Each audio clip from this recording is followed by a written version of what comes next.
I found out he hadn't showered in 5 days the morning I leaned in to kiss him and caught a smell so sharp it made me pull back without thinking. And the look on his face when I did that, God, I can still see it. This mix of shame and defiance that told me everything I needed to know about where we were headed. He said he loved me that same night, whispered it into my hair while we lay in bed watching some show neither of us cared about, and I wanted so badly to believe him, to feel those words wrap around me like they used to, but all I could think about was the smell, the greasy hair pressed against my cheek, the way his t-shirt had that sour lived-in stink that comes from wearing the same thing for days without caring. We'd been together for 3 years, and somewhere in the middle of year 2, something shifted in him, like a light going dim in a room you're still trying to live in. He stopped showering regularly, stopped shaving, stopped doing all the small things that show you care about yourself and the person you're with. And when I tried to bring it up gently, he'd get defensive, tell me I was being shallow, that if I really loved him I wouldn't care about something so superficial. But it wasn't superficial to me, not when I was the one lying next to him every night, not when I was the one making excuses to friends about why we couldn't host game night anymore, not when I started feeling embarrassed to be seen with him in public because I knew people could smell it too, that mix of body odor and unwashed clothes that clings to the air around someone like a cloud. I tried everything I could think of. I bought expensive body wash and left it in the shower, the kind that smells like cedar and mint, masculine and fresh, hoping he'd take the hint. I suggested we shower together, tried to make it romantic, playful, but he'd always have an excuse. He was too tired, he'd do it later, he didn't feel like it right now. And eventually I stopped asking because the rejection hurt more than the smell. I started wondering if maybe I was the problem, if I was being too demanding, too critical, if love was supposed to mean accepting someone exactly as they are even when they stop taking care of themselves. My mom always told me that real love isn't about the butterflies and the romance, it's about showing up for someone on their worst days. And I tried to live by that, I really did, but where's the line between supporting someone and enabling them to sink deeper into whatever hole they're digging for themselves? He worked from home as a software developer, had ever since the pandemic, and I think that's when it started, when the structure of having to show up somewhere dissolved and he realized he could just exist in his own bubble without anyone calling him out. He'd roll out of bed at 8:55, log in by 9, and sit at his desk in the same sweatpants he'd slept in, hair sticking up in greasy spikes, and code for 8 hours straight without moving except to grab another energy drink from the fridge.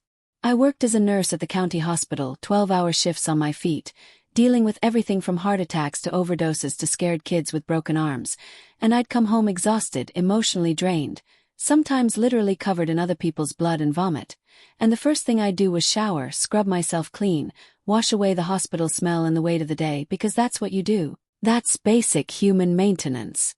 But he'd still be sitting there in the same spot, and when I'd kiss him hello he'd barely look up from his screen, and the smell would hit me again, that reminder that while I was out in the world dealing with real life and death and human suffering, he was marinating in his own filth without a second thought. I started sleeping on the couch some nights, telling him I didn't want to wake him when I came home late from work, but really I just couldn't take it anymore, couldn't take the feeling of his unwashed skin against mine, couldn't take waking up with his smell in my nose and on my clothes. One night after a particularly brutal shift where I'd lost a patient, a woman my age who came in with chest pain and coded before we could get her stabilized, I came home and just broke down, sat on the bathroom floor and cried for an hour, and when I finally came out he was right there in the living room, could hear me sobbing through the door, and he didn't move, didn't come check on me, just kept playing his video game with his headset on. When I confronted him about it the next day, he said he thought I needed space, that I always told him I needed time to process things alone after hard shifts. And technically that was true, I had said that before, but there's a difference between giving someone space and not caring enough to at least ask if they're okay. That's when I realized the showering thing wasn't really about hygiene. It was about effort, about whether he was willing to put in even the smallest amount of work to show me I mattered. I asked him point blank one evening, we were sitting at the kitchen table and I'd made dinner, spaghetti and meatballs, his favorite, and I said, "Do you still love me?" And he looked genuinely confused, hurt even, and said, "Of course I do, why would you even ask that?" And I said, "Because you won't even shower for me, you won't take care of yourself, you won't put in the bare minimum effort to be someone I want to be close to." And his face just shut down, went completely blank, and he said, "So that's what your love is conditional on? Whether I smell good enough for you? That's really messed up." And maybe he was right, maybe it was messed up, maybe I was being shallow and materialistic and all the things he implied, but I couldn't shake the feeling that I was losing myself in the process of trying to love him through this, that I was becoming smaller and quieter and more resentful every day. His parents came to visit for Thanksgiving, and I deep cleaned the apartment for 3 days straight, made him promise he'd shower and put on clean clothes before they arrived, and he did. He actually did it. And for those 4 days they were there he was a different person, showered every morning, shaved, wore the nice jeans I'd bought him for his birthday, and his mom kept saying how good we looked together, how happy she was that he'd found someone who took such good care of him, and I smiled and nodded and felt like a fraud because she had no idea what our real life looked like. The day after they left, he went right back to it, like the whole thing had been a performance and now he could drop the mask. I started looking at apartments online, just browsing at first, telling myself I was just exploring options, but then I started calculating what I could afford on my own. Started imagining what it would feel like to come home to a space that was just mine, clean and quiet and free from the weight of his depression or apathy or whatever it was that had taken over our relationship.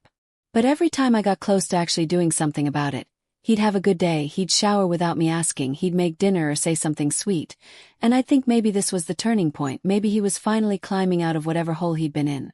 The cycle kept repeating, good day, bad week, good day, bad week, and I felt like I was trapped on a carousel I couldn't get off. My best friend Sarah told me I needed to leave, that I was too young to be someone's mother-nurse therapist, that love shouldn't feel like this much work, but she'd never been in a long-term relationship, never had to face the reality that the person you fell in love with can change into someone you barely recognize and you have to decide whether you're abandoning them or saving yourself. I thought about all the promises we'd made to each other, the trips we'd planned, the life we'd imagined, and I couldn't reconcile that future with the present we were living in. He'd say he loved me while lying in bed in clothes he'd worn for 3 days, and I'd say it back because I did love him, or at least I loved who he used to be, who he could still be on his good days, but I was starting to realize that loving someone and being able to live with them are two completely different things. I made an appointment with a couples therapist, printed out the information, left it on the counter, and he looked at it for a full minute before saying, "I don't think we need that, I think you're making a bigger deal out of this than it needs to be." And that's when something inside me just snapped.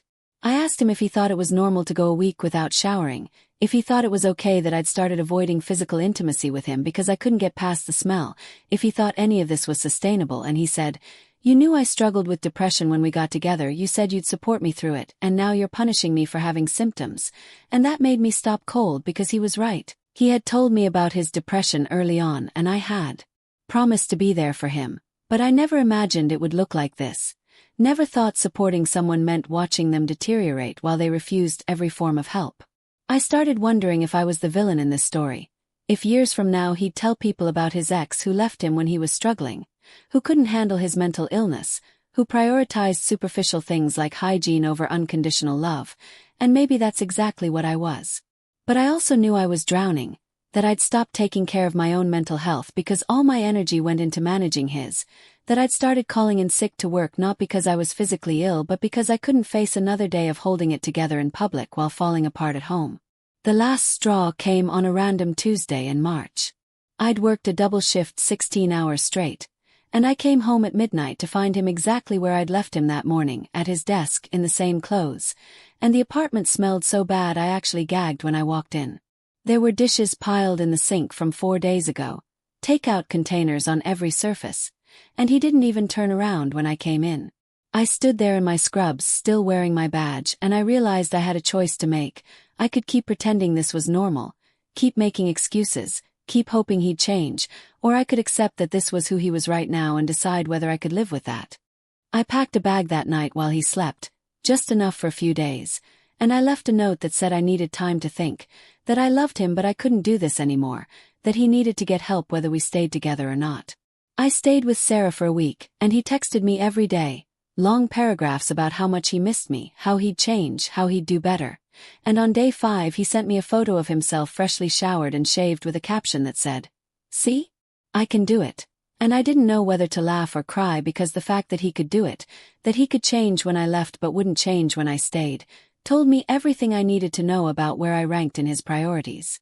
Now I'm sitting here 2 months later in my own studio apartment that smells like lavender and possibility, and I still don't know if I did the right thing.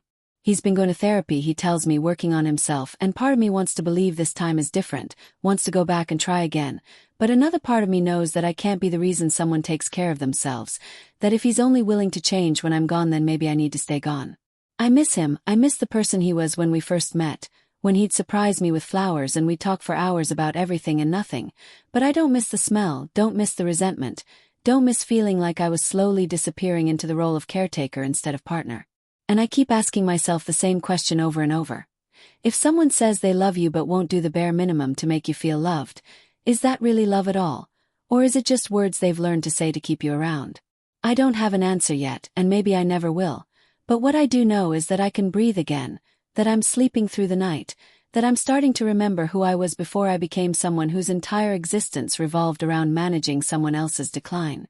Maybe that makes me selfish, maybe it makes me someone who gives up when things get hard, or maybe it just makes me human, someone who finally chose herself after years of choosing someone else, and I guess I'll spend the rest of my life wondering if that was brave or cruel or somehow both at once.